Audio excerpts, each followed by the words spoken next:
Santo do dia 6 de julho, segundo o livro Na Luz Perpétua, a Vida dos Santos, volume 2, do Padre João Batista Limã. No calendário tridentino dito de São Pio V, ano de 1959. São Goar, sacerdote. São Goar, natural da Aquitânia, era filho de pais ilustres. Já na idade de 6 anos, deu indícios inequívocos de futura santidade, mostrando-se avesso às puerilidades próprias desta idade e inclinado à vida religiosa. Com um cuidado extraordinário, zelava pela pureza do coração, manifestando grande repugnância por tudo que era pecado, principalmente o pecado abominável. Por meio da oração, pela recepção frequente da Sagrada Comunhão, conservou intacta a inocência batismal. Tendo feito os respectivos estudos, recebeu o sacramento da ordem. Pelas suas orações, pela pregação e, antes de tudo, pelo exemplo modelar, fez com que muitos pagãos se convertessem ao cristianismo e grandes pecadores voltassem ao caminho da virtude.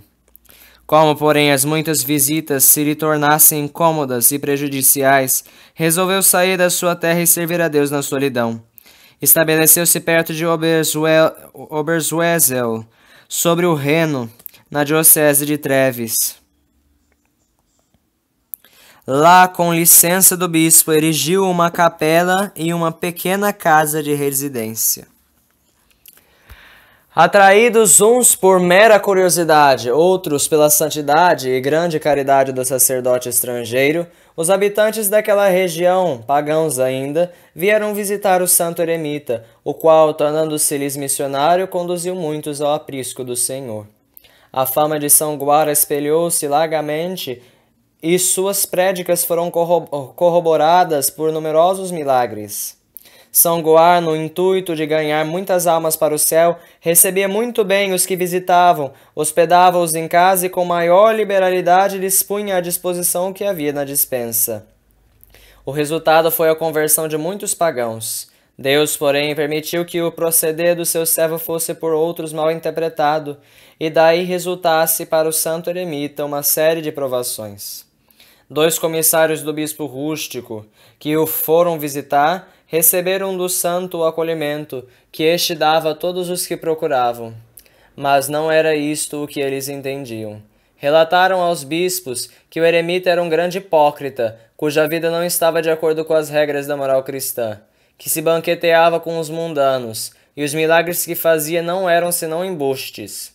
O bispo deu crédito ao que lhe foi contado e deu ordem a que São Goar comparecesse à sua presença. Outra vez os 2 comissários se dirigiram ao recolhimento do santo homem, que os agasalhou com maior amabilidade, pelo que o censuraram, dizendo: "Não esperávamos encontrar uma mesa tão opípara na casa de um homem que dizem ser tão santo."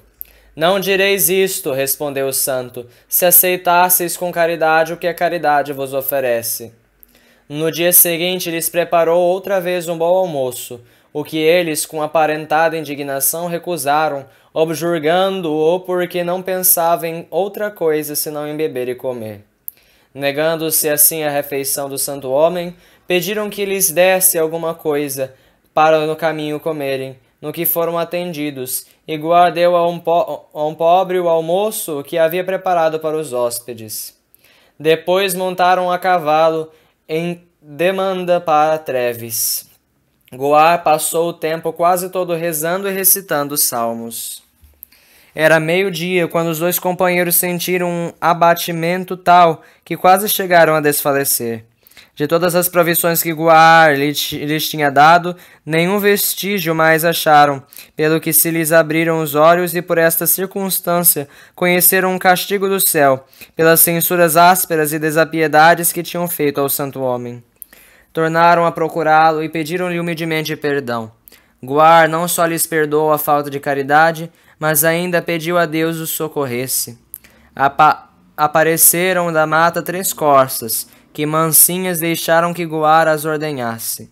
Com o leite das corças, os viajantes se refizeram. De adversários que foram, os comissários passaram a ser defensores do santo eremita. Chegados a Treves, relataram ao bispo o que no caminho se tinha dado e fizeram a respeito do santo homem as mais elogiosas referências. O rei Siegeberto, por diversas vezes, ofereceu a Goar a dignidade episcopal e, assim procedendo, sabia-se apoiado pelo voto do povo. Goar, porém, pediu a Deus mudasse os planos do monarca, pois não se julgava digno de tão alta distinção. Deus ouviu a oração do seu servo e mandou-lhe uma grave doença que durante 7 anos o prendeu à cama. Passados esses 7 anos, o rei renovou o pedido. Goar respondeu que deixaria a cela só para ser levado ao cemitério. Assim sucedeu. Acometido de outra doença, que prostrou durante 4 anos e meio, o santo veio a falecer em 575. Quão preciosa foi essa morte aos olhos do Altíssimo, provam os inúmeros milagres que lhe tornaram glorioso o túmulo. Os restos de São Goar acham-se na igreja do mesmo nome. Durante séculos foi São Goar um dos santuários mais célebres da Renânia, e lá iam peregrinações da Bélgica e da Suíça. Na Reforma, a população de São Goar passou a ser protestante. A cidade, porém, conservou o nome do santo padroeiro. Muitos dos habitantes voltaram à religião católica. Embora seja protestante ainda a igreja de São Goar, a glória de Deus e do santo é anunciada pelos sinos, dos quais uma traz a inscrição: São Goar, confessor do Senhor, excelso sacerdote, benigno protetor, defendei-nos que somos pecadores. São Goar é padroeiro dos hoteleiros, dos navegantes, dos oleiros e vinhateiros. É invocado em casos de defesa do bom nome. Reflexões. É digna de reparo e resposta que São Goar deu ao rei. A resposta que São Goar deu ao rei, que queria saber que castigo recebera o bispo.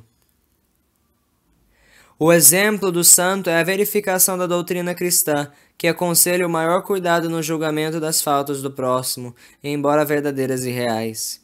A denúncia de faltas alheias é lícita e pode até ser necessária e obrigatória, contanto que seja feita com reta intenção e a pessoa que, pelo cargo de superior, podem e devem corrigir e castigar o delinquente. Por a descoberto crimes ocultos, relatados só a título de curiosidade e para causar sensação e, além disso, descobri-los a pessoas que nenhuma influência disciplinar ou educativa tem sobre o pecador, é reprovável, é difamação, é pecado e pecado grave, se o assunto apresenta gravidade. Falar de faltas públicas não é difamar o próximo, mas é muitas vezes faltar à caridade. O verdadeiro cristão, que quer merecer o título honroso de discípulo de Cristo, abstém-se completamente da censura e faz um contrato com a língua, de nunca dizer palavra que possa ofender a caridade. Santos cuja memória é celebrada hoje. Na Judéia, o profeta Isaías, dos grandes profetas, o primeiro. É chamado o evangelista do Antigo Testamento, por causa das profecias messiânicas. Com razão se lhe outorga o título de príncipe dos profetas.